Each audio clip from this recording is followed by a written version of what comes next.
Bonjour à tous, je vais profiter de cette vidéo pour vous expliquer le principe de fonctionnement des tests unitaires et de faire une correction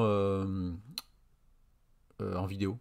Ce sera peut-être plus parlant que faire des copies d'écran et expliquer longuement le texte.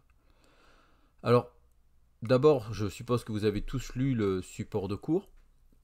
Donc c'est important de comprendre que les tests unitaires sont là pour vérifier que les méthodes retournent bien les valeurs attendues, et cela de manière automatique. Très rapidement, sur un programme, on peut se retrouver avec 100 tests, 200, 300 tests unitaires. Donc l'idée, c'est de lancer après ces tests-là, que ça soit fait de manière automatique dès qu'on aura modifié le code, pour vérifier que la modification qu'on a opérée sur notre programme n'a pas touché des valeurs. Ça peut paraître évident, mais en fait pas du tout. D'abord, on peut être plusieurs à travailler sur un même projet. On peut très bien avoir modifié, pas avoir pensé que du coup ça retournait une valeur différente. Donc là, l'idée, c'est de faire des tests unitaires, des tests de base, qui permettent de vérifier que les méthodes fonctionnent comme elles ont été programmées. Alors, l'autre principe de base, c'est de créer des classes tests par classe existante. Donc ici, donc ça c'est mes classes de base, avec la classe abstraite, animal, chat, chien, et puis chenille, qui est une classe outil, une collection d'objets. Et puis ma classe test qui va me permettre donc ici de créer des objets comme on l'avait vu, ajouter, ça on l'avait fait en classe. Et puis à côté, j'ai créé un autre package, donc ça c'est le package main dans lequel j'ai toutes mes classes avec ma classe abstraite et ma classe de test pour créer mes objets, mais si test au sens tester la création des objets, c'est pas un test unitaire, hein. Tester que ça fonctionne quoi, comme on l'avait fait. Et là par contre j'ai mes classes test unitaires. Ils sont mis à part, donc vous voyez, chat, chat test, chenille, chenille test, chien, alors justement on l'a pas, on va essayer de voir un exemple très simple, et on aurait pu faire sur animal, mais animal c'est compliqué puisque c'est une classe abstraite, donc il faut passer par les classes qui en héritent, puisque le but c'est de vérifier le retour d'une méthode, donc on ne peut pas instancier un objet abstrait. Donc, on va faire un exemple très simple. Je vais partir sur chien. Alors chien, il n'y a pas grand-chose comme méthode. Il y a le constructeur, qui fait appel au constructeur de la classe animal. Hein, super, non. Bon, ça c'est des révisions, je pense que ça va. On passe le nom et on fait appel au constructeur qui se trouve dans la classe animal. Et on redéfinit une méthode affiche, hein. On appelle déjà la méthode affiche de la classe animal, et en plus on rajoute « et je suis un chien ». Bon. C'est un peu juste pour tester parce que ça c'est void, donc une méthode qui ne retourne rien, ben, tester c'est pas trop possible puisqu'on teste la valeur de retour. Donc là il n'y a pas de retour. Ça c'est le constructeur, bon, un peu délicat, un peu plus compliqué à tester, voire vérifier. Donc là on va faire une méthode un peu bidon, qui va s'appeler par exemple getSon, le son que pourrait produire. Alors je le mets ici vraiment pour faire simple, parce que normalement si on considère que tous les animaux donnent du son ou ont un cri, il faudrait le mettre dans la classe abstraite, etc. Mais là c'est vraiment pour vous montrer comment on fait un test sur une méthode. Donc elle ne prend pas de paramètres, elle va retourner, donc par contre je vais retourner, je ne vais pas afficher mais retourner, sinon je ne pourrais pas tester un string. C'est pareil, là je retourne, je fais un affichage, je ne vais pas me prendre la tête parce que sinon c'est un peu plus compliqué. Là les tests unitaires peuvent être complexes, mais nous là on voit les notions de base, c'est déjà pas mal. Donc par exemple, waf, waf, waf, waf, voilà, waf. Ok, avec peut-être, voilà, ok, waf, waf. Donc ça c'est le son que crée mon chien. Je vais vérifier que ma méthode fonctionne, mais juste ici dans ma classe principale. Donc à cet endroit là j'ai créé un chien. Je vais les séparer, vous voyez bien. Donc il s'appelle Albert. Donc Albert.getSon. Par contre si je fais ça j'aurai rien puisque ça retourne une chaîne de caractères. Donc je vais system.out.print Hélène pour le saut de ligne, tac, point virgule, voilà, je vais le lancer, oui je veux le compiler,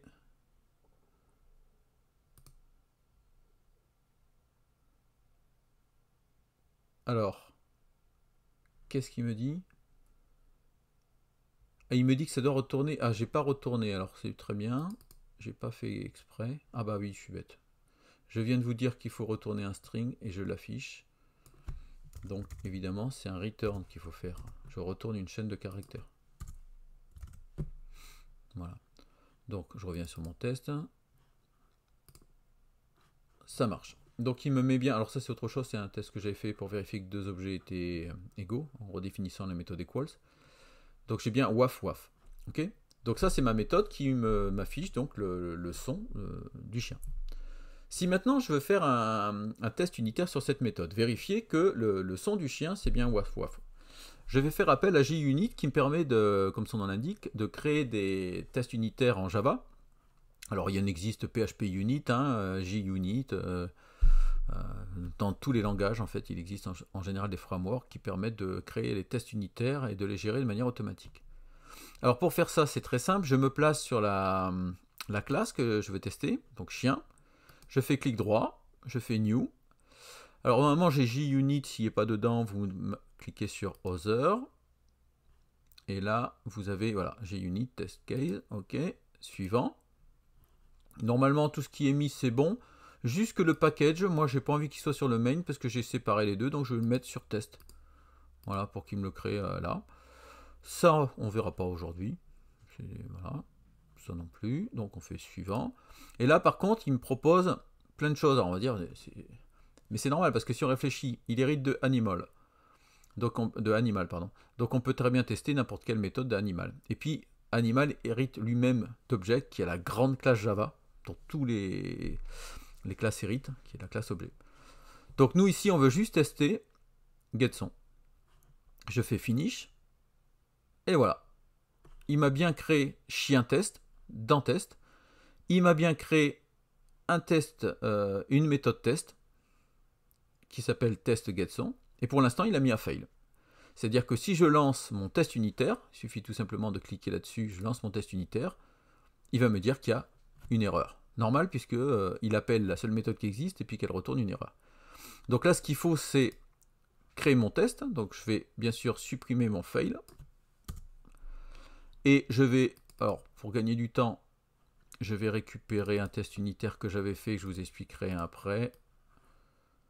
Voilà, sur donc là le chien. Donc pour faire un test unitaire, il faut créer déjà un objet. Donc ici, nous, c'est un chien. On va l'appeler un chien. New chien. Et on va l'appeler Pyrex, par exemple. Pyrex, ok. Alors, on va utiliser la méthode equals, qui est l'une des méthodes pour faire les tests unitaires. Il existe d'autres, mais c'est la plus utilisée. Qui va vérifier tout simplement que, comme son nom l'indique, quand on appelle la méthode, est-ce qu'elle nous retourne bien la valeur? Est-ce que la valeur est égale à ce qu'on prédit?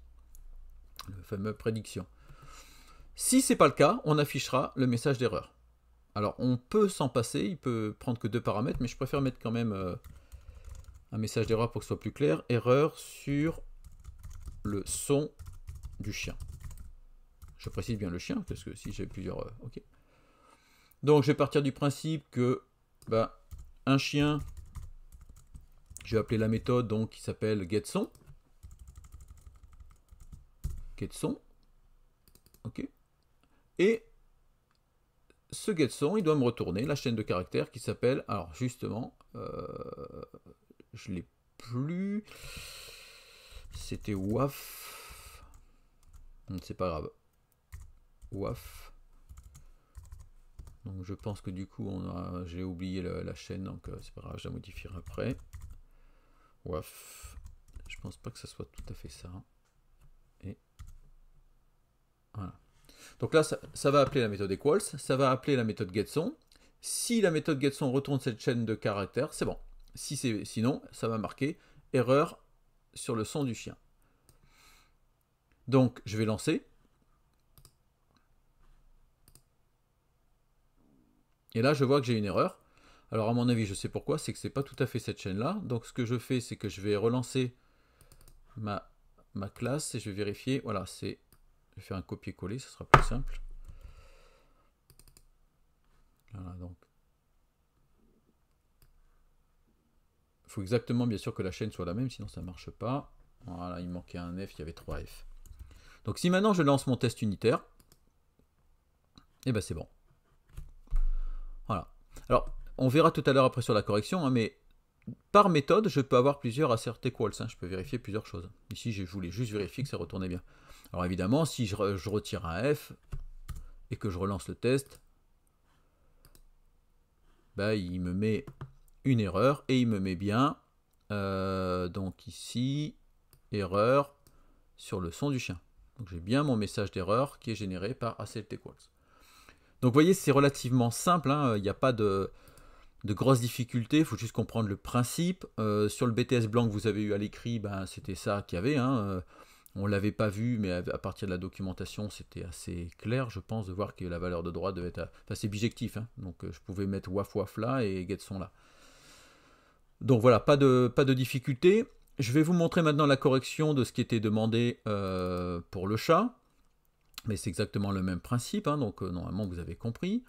La seule différence, c'est que vous voyez ici dans le test A, je fais deux tests. Un premier test lorsque je crée mon chat. Normalement, la valeur est égale à -1, puisque j'ai décidé dans mon constructeur d'initialiser l'âge à -1 lorsque je crée un objet pour justement dire bah, si -1, c'est que ça n'a pas été initialisé, ça n'existe pas -1 an. Voilà, donc normalement, getAge doit me retourner -1. Par contre, une fois que je fixe un âge, par exemple ici 3, ben normalement l'âge doit être de 3. Alors évidemment ici c'est des choses très simples, mais si on a des calculs avec des coûts, des marges, etc., ça peut être très intéressant de vérifier qu'on a bien le bon résultat. Donc juste vous montrer que, bon alors je peux le lancer là du coup.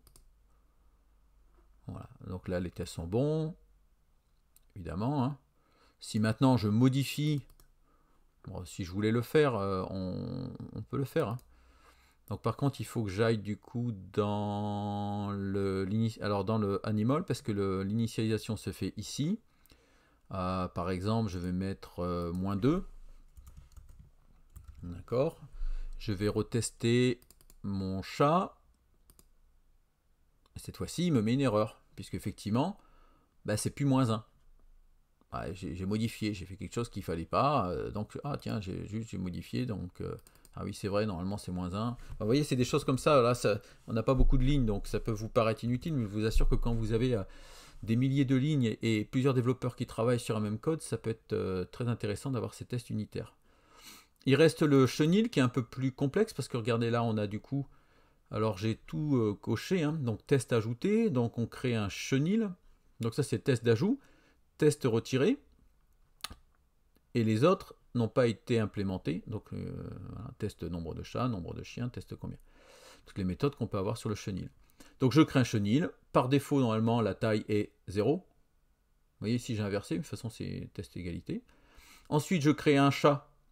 Bah, donc le chat, ça doit être... si j'ai créé un animal et ajouté un animal au chenil, la taille doit être 1. Ici, j'ai créé ajouter, alors, chien 1. Donc là, à mon avis, il y a une erreur. Parce que les chiens font pas des chats. Donc ici, ça devrait être 2. Alors normalement, c'est pareil, hein, mais c'est important c'est bien de prendre des objets différents. Vérifier quand même que voilà, il a compté le nombre d'objets. Donc non, je devrais avoir 2. Retirer, ici, je crée à nouveau un chenil. Dans ce chenil, j'ajoute un chat, puis je le retire. Donc la taille doit être égale à 0. Bon, j'espère que je ne vais pas trop vite, mais je pense que c'est toujours la même chose. Hein. J'ai fait la même chose avec chien. Donc j'ai créé un chien, je l'ai rajouté dans le chenil, je l'ai retiré dans le chenil, la taille doit toujours être égale à 0. Et les autres n'ont pas été implémentés. Donc maintenant je lance le test et je me rends compte que j'ai 3 erreurs normales, puisque ici j'ai 3 fails, puisque je n'ai pas encore implémenté ces méthodes-là, il me le dit bien d'ailleurs. Par contre les deux tests d'ajout et tests retirés ont été bons. Les tests ont donné le bon résultat. Bon voilà, j'espère que vous avez compris un peu le principe. Je vous invite, si vous n'aviez pas compris après cette vidéo, à refaire et à pratiquer. Vous savez qu'en informatique, c'est pas trop... la théorie, ça marche... Enfin, c'est en pratiquant qu'on apprend. Hein. Il faut taper, il faut qu'il y ait des erreurs, il faut chercher. C'est pas en regardant un écran et juste une vidéo qu'on qu'on peut arriver à connaître et à maîtriser la notion de test unitaire, enfin, même si pour l'instant je ne vous demande pas de maîtriser. Voilà, donc je vous remercie pour votre attention et puis je vous souhaite bon courage et surtout ne lâchez rien, c'est important de continuer à travailler dans cette période de confinement et voilà, de rendre le travail. Les choses arriveront en temps voulu, mais vous devez continuer à travailler et nous on doit continuer à fournir le travail et à vous suivre. Voilà, bon courage.